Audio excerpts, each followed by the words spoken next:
On va incliner notre visage et on va dire, Saint-Esprit, prépare mon cœur à ce que tu vas me dire aujourd'hui. Saint-Esprit, qu'aujourd'hui je puisse naître à l'honneur. Que la culture de l'honneur soit une révélation dans ma vie, dans le nom puissant de Jésus, puisque je fais partie de ton royaume et que l'honneur te caractérise. C'est dans le nom de Jésus que nous prions. Amen et Amen. Et la culture de l'honneur n'est pas quelque chose, attention, qu'on apprend par obligation. C'est une révélation. C'est comme la dîme. La dîme n'est pas une obligation, ça veut dire, est une obligation devant Dieu, attention, mais la dîme, tu ne la donnes pas par obligation. Si tu un jour, tu donnes ta dîme, c'est parce que le Saint-Esprit t'a révélé que tu dois lui donner. Oui ou non? Je peux vous prêcher le message le plus magnifique sur la dîme.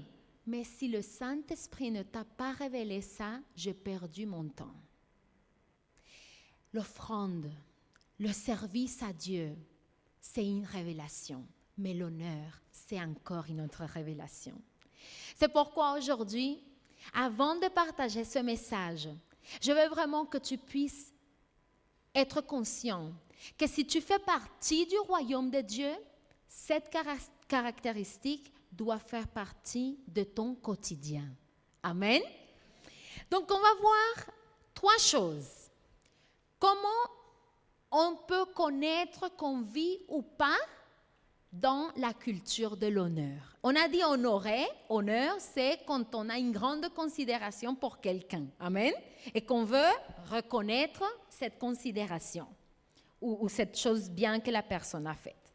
On va lire pour cela Ésaïe 29, 13. Et aujourd'hui, votre Bible va chauffer parce que j'ai plein de versets. Donc, vous allez prendre votre cahier ou votre téléphone, vous allez noter, parce que peut-être vous n'aurez pas le temps de tout chercher, mais à la maison, étudiez-les, parce que ce sont des paroles vraiment très, très, très bien. Pour avoir la culture de l'honneur comme une révélation dans ta vie, tu sais ce que tu dois comprendre? Que la première personne à qui tu vas honorer, c'est qui? Dieu. Mais ça, c'est facile. C'est comme je disais la semaine dernière. Dieu est ma priorité. Qui a Dieu comme sa priorité numéro 1? Amen, alléluia. Mais tu ne fais même pas un culte personnel. Tu as la flemme à chaque fois qu'il faut lire la Bible. Tu t'endors. C'est l'onction du sommeil qui tombe sur toi. Donc finalement, ta priorité numéro 1 n'est pas aussi prioritaire que tu le disais. Ça, c'est trop simple de dire ça. Ah, honorer Dieu. Oui, mais qu'est-ce que cela signifie? Et je vais vous inviter à lire Ésaïe 29, 13. Cela dit, écoutez, c'est le Seigneur qui parle. Il est dit, le Seigneur dit, ce peuple s'approche de moi. Il m'honore de la bouche et des lèvres, mais son cœur s'est éloigné de moi. Et la crainte qu'il a de moi n'est qu'un commandement humain, ils les sont apprises. Waouh!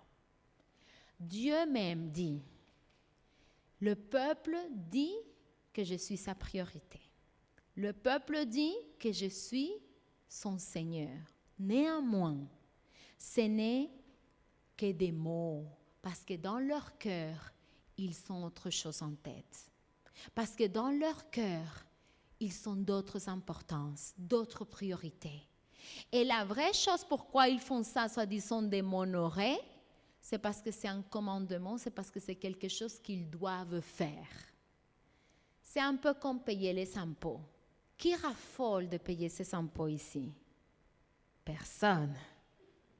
Quand on les fait, c'est parce que c'est une obligation, n'est-ce pas? Parce que tu sais que si tu ne payes pas tes impôts, eh ben, les conséquences seront très délicates.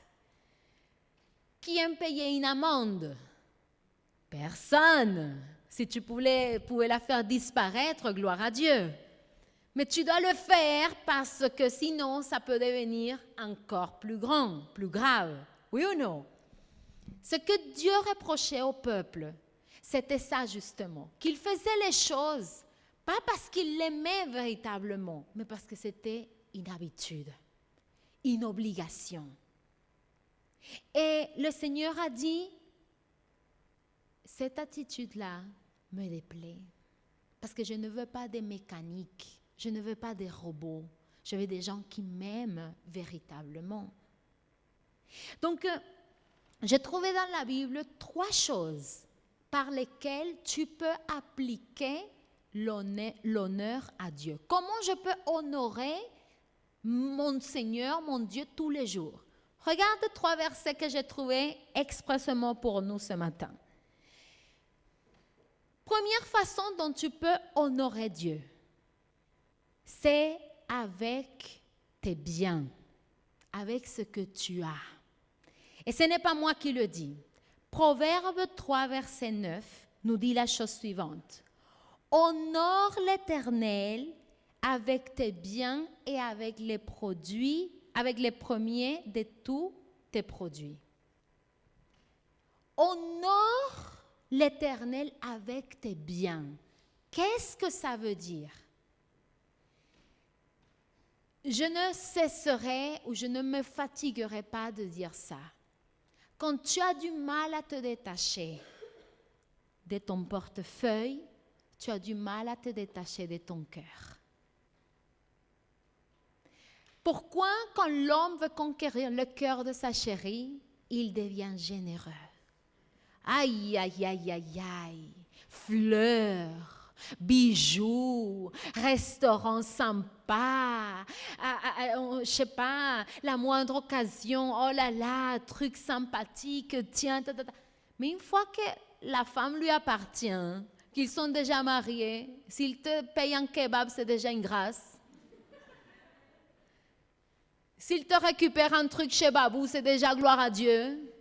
Et je ne parle pas que Babou soit méchant. Non, parce que si tu n'as pas plus, mais ce n'est pas grave. Mais c'est l'attitude du cœur. Tu comprends ce que je veux dire?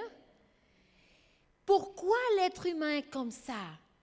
Parce que si aux gens qu'on voit, notre famille, nos disciples, on agit de cette façon, comment on agit avec le Dieu qu'on ne voit pas? Il comprend. Non, Dieu sait, ce mois-ci est chaud.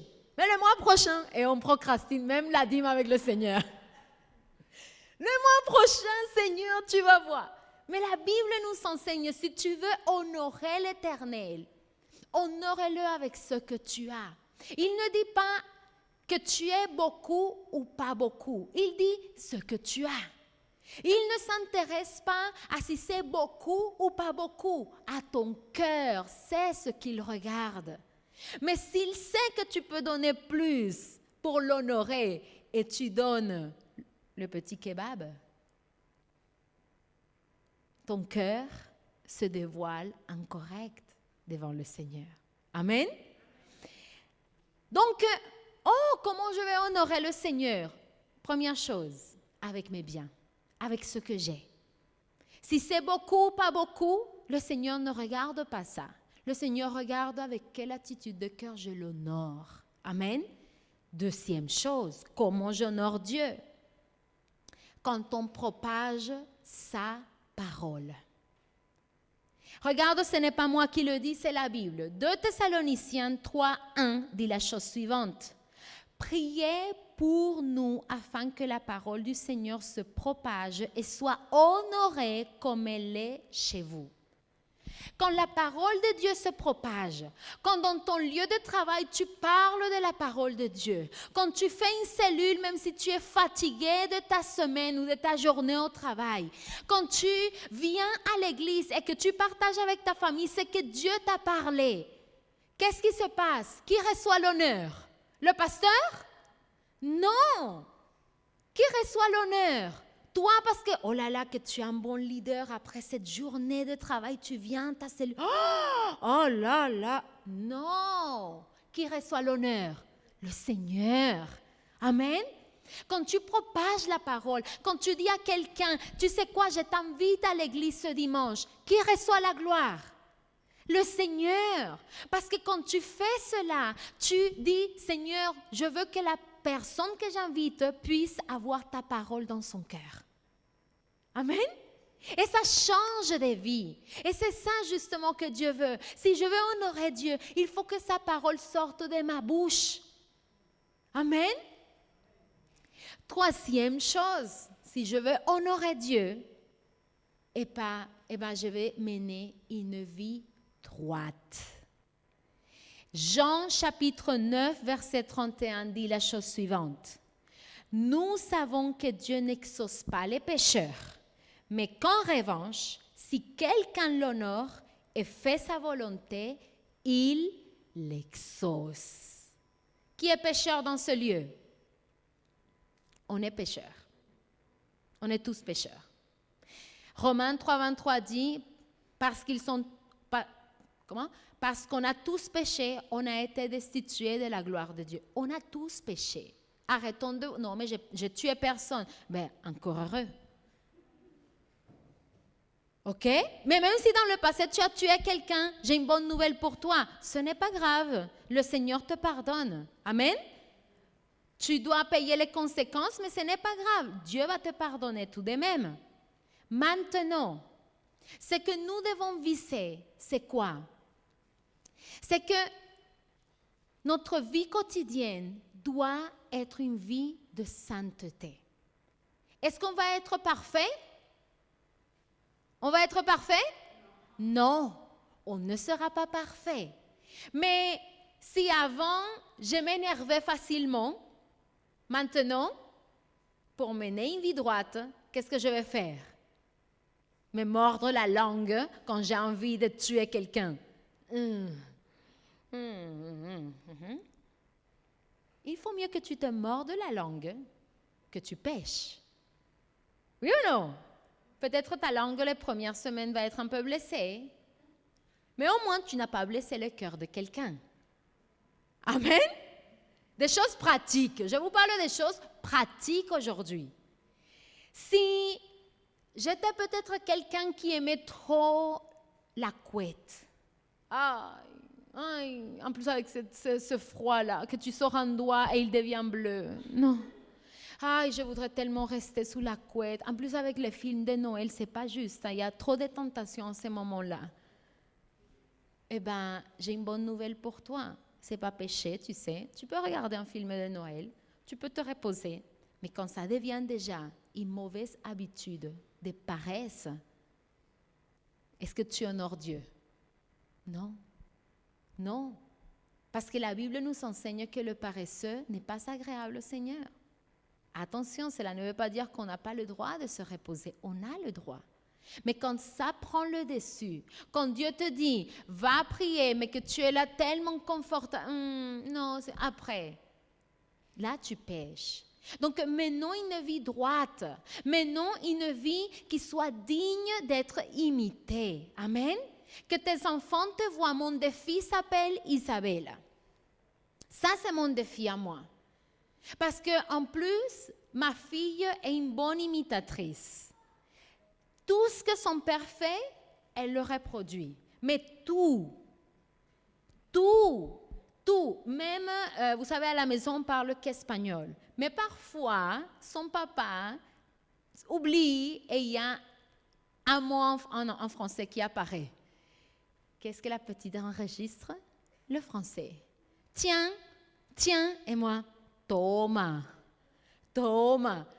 Et elle retient juste ça. Pourquoi? Parce qu'elle imite la moindre des choses. Mon défi s'appelle Isabella. Pour elle, je dois aussi mener une vie droite qui honore Dieu. Parce qu'elle va faire ce que je vais faire. Si elle va voir que j'écris dans tous les sens, qui va crier dans tous les sens? Elle. Si je vois que, par exemple, même quand je dois corriger ma petite chienne, je ne peux pas le faire devant elle, vous saviez? Parce que sinon, elle va prendre aussi et elle va frapper la pauvre Lily. Je ne peux pas. Je dois cacher Lily derrière le comptoir, corriger quand elle fait une bêtise, sans que ma fille ne me voie, parce qu'elle imite tout. Tes enfants font de même. Si tes enfants te voient privilégier la paresse au lieu de privilégier la présence de Dieu, ne t'étonne pas plus tard. Amen. Donc, on a appris à honorer Dieu. Comment honorer Dieu? Quelle est la première chose? Avec tes biens. Deuxième chose, quand on propage la parole. Amen. Quand on partage la parole, l'évangile avec d'autres personnes. Et la troisième, quand on vit ou mène une vie droite. Amen. Maintenant, on va voir un deuxième point, un deuxième gros point. C'est que pourquoi Jésus, bon, il y a des études, il y a des gens qui interprètent ça comme ça. Je ne peux pas vous dire que c'est exactement ça. Mais pourquoi Jésus est mort sur une croix et pourquoi la croix a un bâton vertical et un autre horizontal? Certains théologiens disent parce que le vertical est la relation de Dieu avec l'homme. Et l'horizontal parce que c'est la relation de l'homme avec son prochain. Ça veut dire que la croix, grosso modo, restaure notre relation avec Dieu, mais aussi avec notre prochain. Amen? Et c'est pourquoi le deuxième gros point, d'apprendre à vivre dans la culture de l'honneur, c'est honorer les autres. Et là, j'aime beaucoup ce point. Tu sais pourquoi? Parce que quand tu honores les autres, en vérité, tu honores qui? Dieu. Amen? C'est magnifique. Et on va voir quelques groupes de personnes dont la Bible parle. Ce n'est pas moi qui ai inventé ça, mais la Bible nous enseigne. Il y a des groupes de personnes que Dieu veut qu'on honore. Le premier, nos parents. Si tu n'as pas, si malheureusement tu as perdu tes parents, tu vas avoir l'opportunité d'honorer aussi peut-être des parents spirituels. Ça veut dire des personnes dans l'Église qui ont investi du temps en toi, qui ont investi dans la prière pour toi. Et le premier groupe, c'est nos parents. Deutéronome 5,16 dit « Honore ton père et ta mère comme l'Éternel, ton Dieu, te l'a ordonné, afin de vivre longtemps et d'être heureux dans le pays que l'Éternel, ton Dieu, te donne. » On dit que c'est le premier commandement qui a une promesse. Que quand tu honores ton père et ta mère, tes jours se rallongent sur cette terre. Qui veut vivre plus longtemps? Comment tu traites tes parents? Bon, attends, parce que ça dépend, non? Non. La Bible ne dit pas « honore ton père et ta mère quand tout va bien » et non. La Bible dit que tes parents soient parfaits ou pas du tout, tu dois les honorer. Que tes parents soient chrétiens ou pas du tout, tu dois les honorer. Que tes parents aient été des très bons parents ou des pires parents, tu dois les honorer. Quoi? Mon père qui m'a maltraité, qui nous a quittés? Oui, c'est lui-là. Eh oui. Non, j'honore bien ma mère. Ma mère, c'est facile de l'honorer. Par contre, mon père, je ne sais même pas où il est. Je ne sais même pas s'il existe. Ça arrive, vous saviez. Mais dans ce cas-là, même dans la prière, vous devez commencer à honorer un papa disparu, absent. Dans la prière, Seigneur, je prie pour mon papa. Je ne sais pas s'il vit, je ne sais pas qu'est-ce qu'il fait, mais Seigneur, je le bénis. Si tes parents sont déjà décédés, la prière n'est pas efficace parce qu'ils sont déjà, voilà. Mais pour toi, oui. Seigneur, si je n'ai pas honoré mes parents comme ils le méritaient pendant leur vie, pardonne-moi.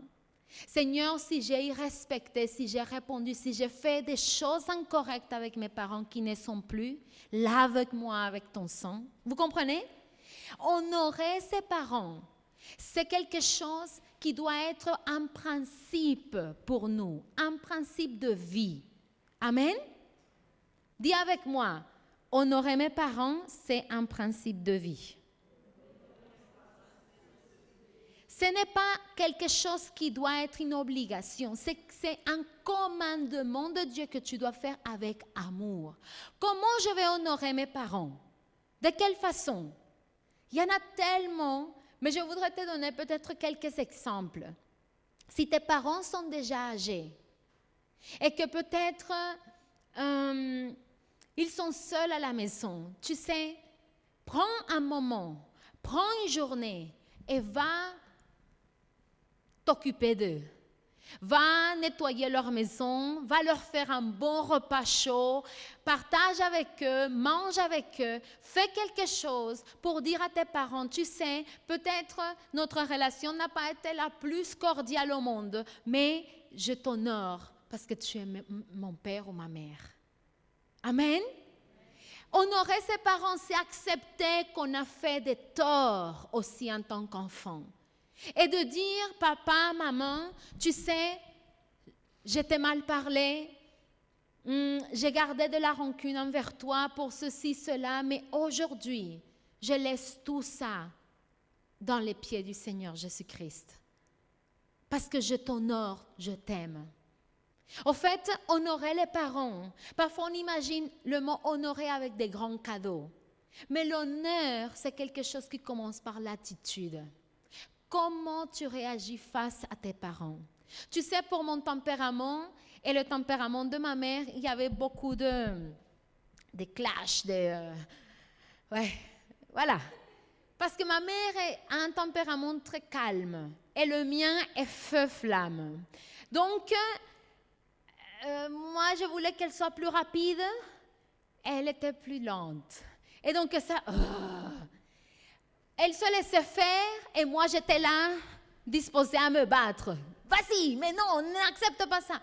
Avant d'être chrétienne, je vous rassure, hein, attention. J'étais, voilà, toujours à la défendre, ne te laisse pas faire, mais tu ne parles pas, c'est moi qui va parler pour toi. Et j'étais jeune, hein, j'avais peut-être 14 ans, mais j'étais, voilà. Le fait d'avoir ma fille m'a fait comprendre que j'avais déshonoré mes parents à plusieurs reprises. C'est comme si le fait d'être maman m'a fait comprendre qu'en tant que fille, j'avais fait beaucoup de choses de travers. Je ne sais pas si à tous les mamans arrive ça, mais moi, ça m'est arrivé. Quand tu as tes propres enfants, tu te dis « Aïe, mon Dieu, j'ai fait n'importe quoi avec ma maman, avec mon papa. » Tu te dis « Aïe !» Et là, tu te dis « Pourvu que ma fille ne fasse pas la même chose que je lui ai fait. » Et oui.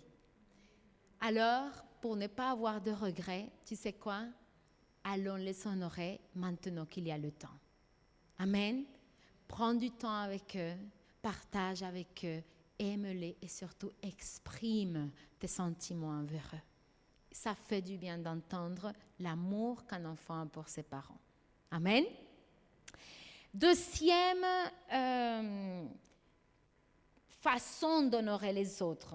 Hébreux 13, 4 dit « Que le mariage soit honoré de tous et le lit conjugal épargné par la souillure. Ceux qui se livrent à l'immoralité sexuelle et à l'adultère, Dieu les jugera. » Et le deuxième petit point, c'est honorer notre conjoint. Comment tu honores ton conjoint? Par la façon dont tu lui parles. Comment tu honores ton conjoint? Par la façon dont tu le traites.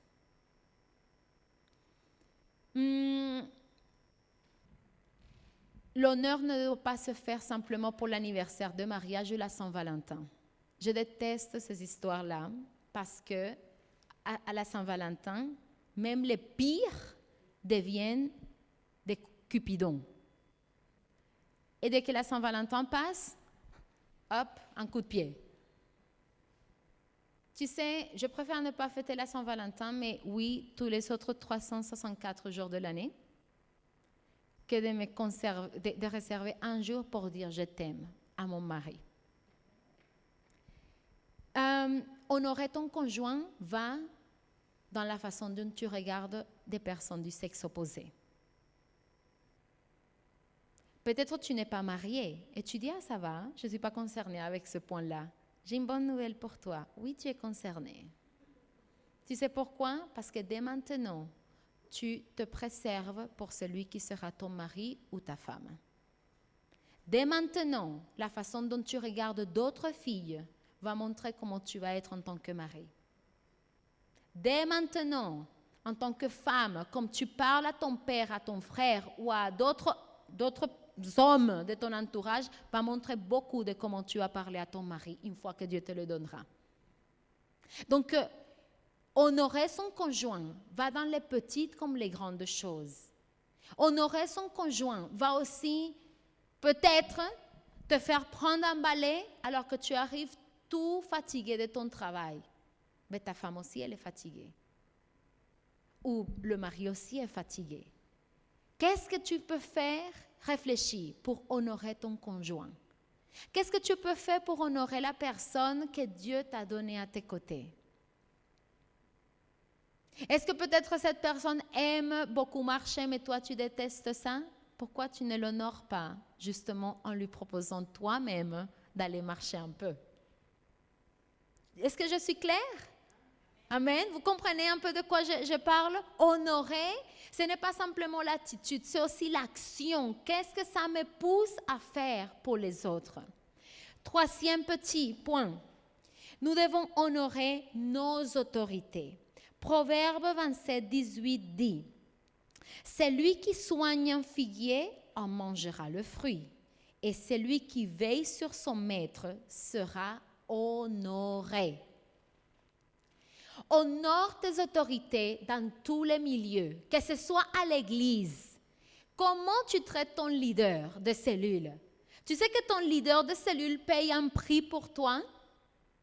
Beaucoup de gens seraient étonnés de voir le temps que les leaders de cellules investissent pour le bien-être des disciples, pour préparer un bon message, pour préparer ne serait-ce que les salons où la personne vous reçoit. Comment est-ce que tu le traites? Comment est-ce que tu traites ton chef? Peut-être tu ne l'aimes pas du tout. Le Seigneur ne te demande pas de l'aimer, mais de l'honorer. Qu'est-ce qu'Aman a dû faire avec Mardoché? L'honorer. Est-ce qu'il l'aimait? Il le détestait. Il a même construit une potence pour, imaginez pour faire quoi? Pour le tuer, vous imaginez? Aman a construit quelque chose pour pendre Mardoché.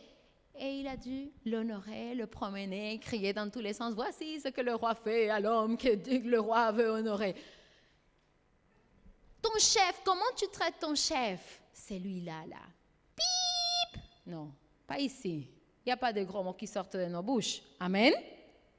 Ça, c'est pour le monde, pas nous. Dans le royaume de Dieu, il n'y a que des louanges. Amen? Amen. Mais, est-ce que par exemple, pour Noël, tu donnes un petit cadeau à ton chef? Eh oui. Eh oui, tu sais, tu devrais. C'est une autorité dans ton travail, mais autorité. Est-ce qu'à ton leader, le jour de son anniversaire ou pour Noël, est-ce que tu penses à lui? C'est terrible, tu sais. Normalement, on ne devrait pas prêcher ce type de choses. Ça devrait naître dans le cœur. La reconnaissance devait être comme notre marque de fabrique. Tu savais ça? Mais si le Seigneur me permet de vous prêcher ça aujourd'hui, c'est parce qu'il veut vraiment que son royaume soit le même dans le ciel et sur la terre. Amen. Et dans le royaume de Dieu, dans le ciel, il y a l'honneur, il y a la gratitude, il y a la reconnaissance. Peu importe qui tu as devant toi, que ce soit un professeur. Ma mère m'a enseigné, et depuis toute petite, qu'à la fin de l'année scolaire, j'apportais un petit souvenir, un petit cadeau à tous mes enseignants. À tous. À ma prof principale, le cadeau était plus joli. Donc, Il savait déjà. Et tout le monde voulait m'avoir dans sa classe. Tous les profs.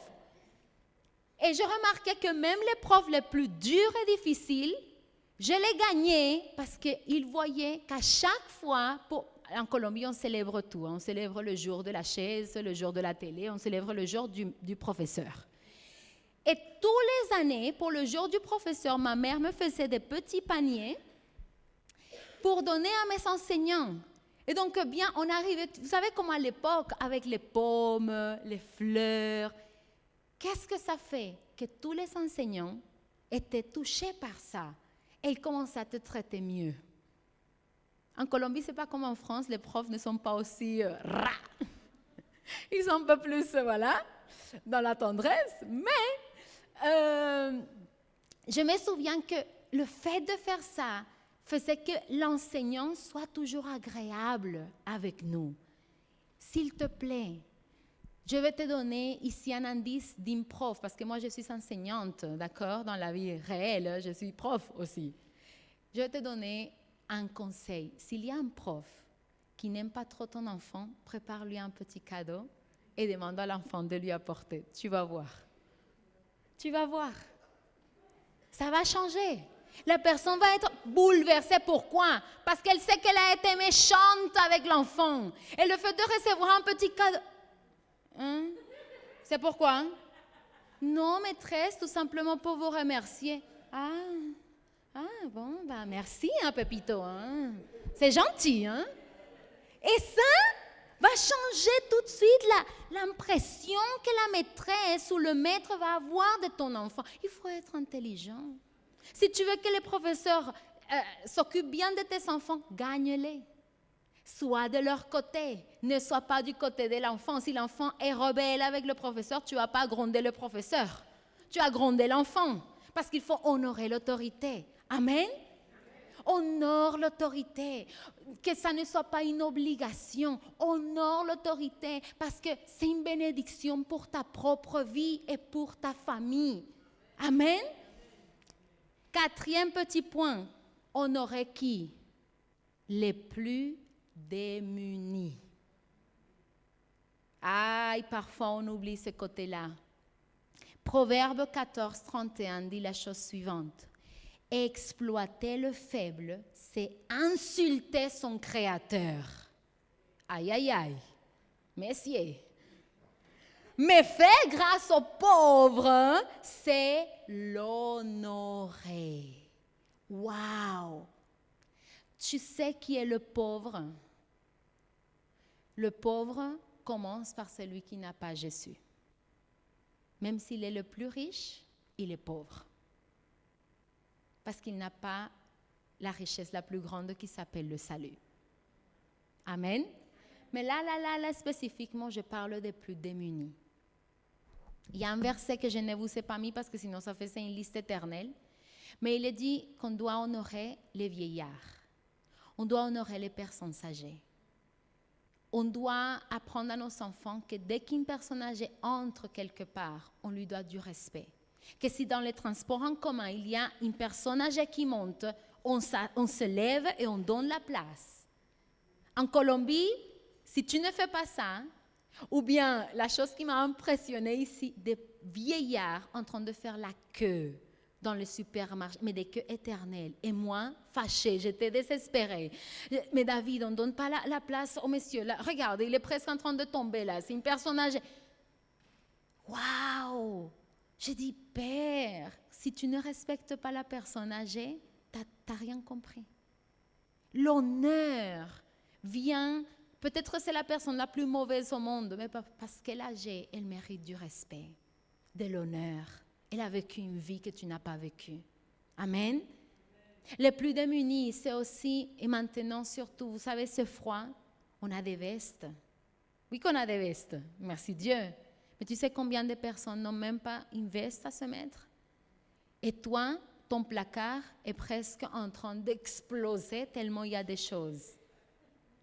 Oui ou non, qu'on est comme ça? Pourquoi on ne ferait pas un petit tri? On va commencer quelque chose à partir de la semaine prochaine et je voulais profiter de ces moments pour l'annoncer. c'est qu'on va faire un ramassage de jouets pour des enfants démunis. Chez nous, il y a tellement de jouets en très bon état dont nos enfants ne touchent même pas un cheveu. Oui ou non? Vous savez combien d'enfants il y a qui n'ont même pas un petit truc pour Noël? Et nous, on peut faire quelque chose. Donc, on va mettre à disposition un bac. Mais je voudrais encore aller plus loin. Et c'est qu'on puisse faire un tri de vêtements chauds. Et que tout ce qui est en bon état, qui mérite d'être offert avec amour, ne me donnez pas des trucs tachés, troués, qui ont déjà perdu la forme. On ne sait pas si c'est XL ou si c'est... Non. Vous savez, vraiment des choses en bon état et qu'on puisse faire l'église, mais dehors. Avec ceux qui ont froid, avec ceux qui ont faim, avec ceux qui n'ont rien. Est-ce que vous faites avec moi? On fait ça?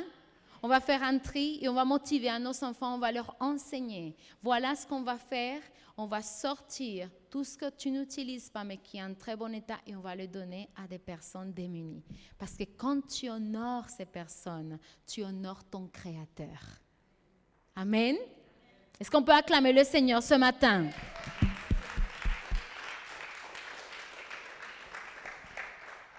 Et avec ça, je finis.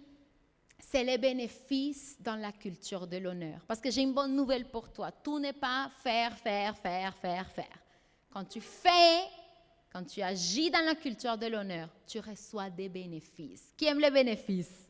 Aïe, amen. Moi, j'aime les bénéfices. Premier bénéfice, la protection. Quand tu honores quelqu'un, quand tu honores Dieu avec ton comportement, il y a une protection puissante qui vient sur ta vie, mais aussi sur ta famille. La protection de Dieu ne te touche pas tout seul. Il touche aussi ton foyer, les tiens. Mais quand tu honores Dieu, quand tu honores les autres, il y a aussi la prospérité. On vient de lire quoi? Que celui qui est méchant avec le pauvre s'attaque à son Créateur. Mais celui qui est généreux, qu'est-ce qu'il reçoit? L'honneur de l'Éternel. Amen. Donc, la prospérité, c'est quand tu donnes davantage, Dieu te donnera multiplié en retour. Amen. Tu reçois aussi la fidélité. Regarde, si tu veux avoir des disciples fidèles, apprends à les honorer. Apprends à applaudir quand ils font quelque chose de bien. Apprends à avoir des gestes d'amour. Apprends à exprimer. Tu vas voir comment ces disciples seront fidèles avec toi. Pas parce qu'il s'agit de toi, mais parce que Dieu mettra en eux la fidélité. Quand tu honores ton époux, ton épouse, tu vas t'assurer qu'il te sera fidèle. Amen. Quatrième bénéfice, faveur. Ah, j'aime ce bénéfice. Faveur. Qu'est-ce que la faveur de Dieu? Qu'est-ce que la grâce? Qu'est-ce que la faveur? Eh bien, c'est que, je vais paraphraser, je vais dire comme ça, à ma façon, quand tu as la faveur, c'est que tout le monde te trouve agréable. Que tu peux demander quoi que ce soit, cela te sera donné. C'est ça la faveur. Que peut-être tu demandes des choses qui sont même impossibles, mais parce que tu as la faveur, les gens te le donnent. Vous savez, il y a un exemple dans ma vie constant de faveur. C'est mon cher époux. Il a une faveur. Il peut demander les choses les plus folles, il obtient toujours tout ce qu'il veut. Non, mais c'est vrai. Pourquoi? Dans son travail, il peut demander, je ne sais pas, il doit aller à Paris tel jour, mais tel jour, il ne veut pas. Il dit, non, c'est l'anniversaire de ma fille, je ne veux pas. Il demande, d'accord, il n'y a pas de souci. Bon, je vais à un nouveau poste, mais par contre, je vais partir en Colombie. Il n'y a pas de souci. Pardon? Et tout le travail qu'il va le faire pendant... Non, ils m'ont dit que oui. Et moi? Oh là là. Touche-moi, je lui dis. Touche-moi. Ça, c'est faveur. Et le faveur, c'est quelque chose qu'on peut tous avoir quand on apprend à honorer. Amen. Et cinquième et dernier est le plus important. À votre avis, c'est lequel? Le bénéfice le plus important quand tu vis dans la culture de l'honneur. Quand tu honores Dieu et quand tu honores les autres. Quoi? Non. Le bénéfice le plus important de tous. Le salut éternel. Tu sais, quand tu honores Dieu, il te donne le cadeau le plus précieux, son salut. Amen. Tu peux avoir la plus belle voiture, tu peux être propriétaire des 5 bâtiments, mais si ton âme est perdue, tu as tout perdu. Tu ne vas pas partir avec la voiture, tu ne vas pas partir avec tes bâtiments. Amen. Par contre, tu pars avec ton salut. Et ça, pour l'éternité. Donc, je voudrais vraiment vous inviter à faire un petit truc aujourd'hui avant de prier. Si tu es avec quelqu'un de ta famille ici, ou si tu es avec ton leader de cellule, que tu puisses penser à une façon, par exemple le mari et la femme, comment je vais t'honorer et comment tu vas m'honorer. Par exemple, les femmes sont contentes. Vas-y, j'entends. Comment le papa, la maman, comment vous allez vous honorer? Ça serait sympa. Faites un petit... Comment tu penses que tu peux honorer la personne que Dieu t'a mis à côté? Ou tes enfants? Ou bien ton disciple? Comment tu vas l'honorer? C'est bon? Allez, je vous donne quelques instants. En faisant quoi? En faisant quoi tu vas honorer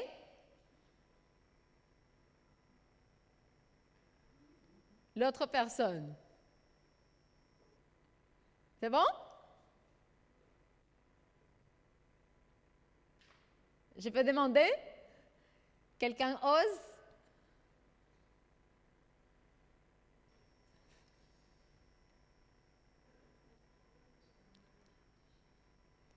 Tu peux chercher une personne à honorer. Si tu es à côté de ton mari ou ta femme, tu déjà partages avec la personne. Mais peut-être un autre membre de la famille ou ton leader ou bien ton chef ou bien par rapport à tes enfants. Comment tu peux honorer tes enfants? Ça, c'est une question qu'on m'a posée. Mais comment on peut honorer ses enfants? Passe du temps de qualité avec eux. Tu peux honorer tes enfants aussi en déclarant sur eux tout ce qu'il y a de meilleur. Amen. Comment ses capacités, ses talents, le rassurer. Ça, c'est honorer ses enfants. Et aussi savoir l'applaudir quand il fait quelque chose de bien. Parce que parfois, les parents, on ne se fixe que sur le mauvais. Tu n'as pas fait les devoirs. Tu es un mot. Mais quand l'enfant fait quelque chose de bien, c'est bien, c'est bien. Non, honore, récompense. Pas simplement avec un cadeau, mais avec tes mots. C'est bon? Vous avez pensé? Est-ce que quelqu'un veut partager un exemple? Aïe, Odilia, tiens. Merci Seigneur. C'est le Seigneur qui t'envoie. Alors, Odilia, tu as pensé... J'avais pensé être plus douce dans mes paroles avec mon mari.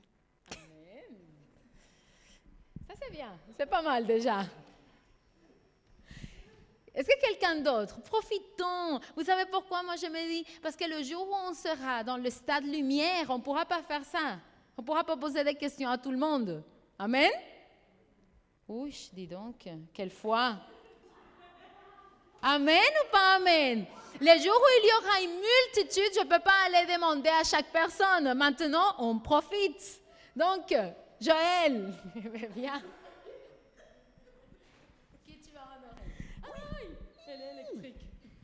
Eh bien, je voudrais honorer les filles de ma cellule. Voilà. Donc, les filles, faites coucou. Oh, alléluia. Sarita, t'as pas fait coucou. Je t'ai pas vu. Voilà. Voilà, je voudrais honorer les filles de ma cellule parce que ce sont des femmes extraordinaires. Et elles sont fidèles. elles sont en train de grandir. Je vois le changement, je vois leur détermination pour Dieu et je voudrais leur dire que je vous aime de tout mon cœur. Voilà. Et tu vas faire quoi un peu plus pour les honorer? Tu prépares une surprise peut-être? Ah, amen. Quelqu'un d'autre? Vous avez déjà réfléchi à comment vous allez honorer quelqu'un, non?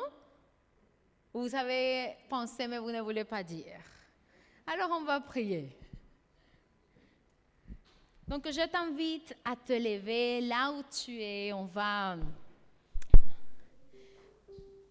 vraiment prendre cet instant et tout d'abord pour demander pardon au Seigneur si nous n'avons pas été habitués à l'honneur.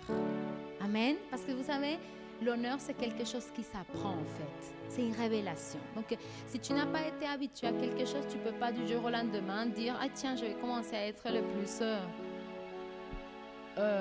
honorifique au monde. » Non. Tu vas apprendre. Donc Seigneur Père éternel, ce matin, nous voulons te demander pardon, Seigneur. Tout d'abord pour le fait d'avoir manqué à ce privilège de l'honneur, Seigneur. Nous te demandons pardon parce que nous n'avons pas profité déjà de t'honorer toi. Seigneur, parce que pour t'honorer, nous devons commencer avec nos biens, avec ce qui nous coûte, avec ce que nous savons, Seigneur. Nous devons t'honorer en propageant la parole et peut-être nous ne l'avons pas fait, nous avons eu peur, nous avons eu honte, nous n'avions pas quoi dire. Nous te demandons pardon, Seigneur, parce que peut-être jusque-là, on n'a pas mené une vie de sainteté, une vie droite, une vie exemplaire, une vie qui soit digne d'être montrée. Demande pardon, Seigneur. Vraiment, si personnellement tu n'as pas honoré Dieu comme il le mérite, pardonne-nous, Seigneur, de ne pas savoir honorer les autres, nos parents. Si tu as fait quelque chose d'incorrect vis-à-vis de tes parents, si tu leur as parlé avec dureté, si tu as peut-être trouvé que passer du temps avec eux, c'était une perte de temps, aujourd'hui demande pardon et dis Seigneur, aujourd'hui je veux que tu me laves avec ton sang précieux, que tout argument contraire que je puisse avoir sur ma vie à cause du déshonneur vis-à-vis de mes parents puisse être ôté, enlevé, lavé par le sang, Seigneur. Aujourd'hui, demande pardon à Dieu si tu as déshonoré ton conjoint, si tu n'as pas valorisé son effort, si tu n'as pas exprimé à son égard l'amour, la tendresse, si tu n'as pas peut-être aidé dans les tâches du foyer en pensant ce n'est pas mon rôle. Seigneur, pardonne-nous si nous n'avons pas honoré nos autorités. Si nous avons gardé de la rancune, si nous avons gardé de la colère envers eux. Seigneur, tu ne nous demandes pas d'aimer tout le monde. Tu nous demandes de donner de l'honneur même à nos ennemis. C'est ce que la parole enseigne. Même à celui qui nous frappe sur une joue, tu dis de donner la deuxième. Et l'honneur n'est pas lié à l'affinité. L'honneur est un principe de ton royaume. Pardonne-nous, Seigneur, s'il te plaît, si nous n'avons pas honoré les plus démunis. Parfois, on prépare les cadeaux, on prépare les manger pour Noël. Et on oublie qu'il y a des personnes qui n'ont même pas de quoi se couvrir. On oublie qu'il y a des enfants qui ne reçoivent jamais de vrais cadeaux. Mais Seigneur, aujourd'hui, dans le nom puissant de Jésus-Christ, je crois, Seigneur, que tu nous rends une église sensible aux besoins des plus démunis. Que tu mets la compassion en nous pour donner de l'amour, de l'aliment, pour donner, Seigneur, des vêtements à ceux qui n'en ont pas. Parce que la Bible dit que quand nous nous occupons d'eux, en réalité, c'est comme si on le faisait pour Jésus lui-même. Il a dit, lorsque j'avais froid, vous m'avez couvert. Lorsque j'avais faim, vous m'avez nourri. Et les gens lui demandaient, mais Seigneur, à quel moment nous avons fait ça pour toi? Il a dit, à chaque fois que vous le faites pour l'un de mes petits, vous le faites pour moi. C'est ça l'honneur. Seigneur, s'il te plaît, rends-nous une église qui sache honorer de cœur sincère. On ne veut pas simplement honorer parce qu'il y a des bénéfices de l'autre côté, mais qu'on honore, Seigneur, parce qu'il s'agit de ta nature, de ton royaume. Oh, alléluia. Merci, Seigneur. Merci, Seigneur. Demande-lui, Père, que dès aujourd'hui, je trouve des stratégies pour honorer mon entourage et pour t'honorer toi.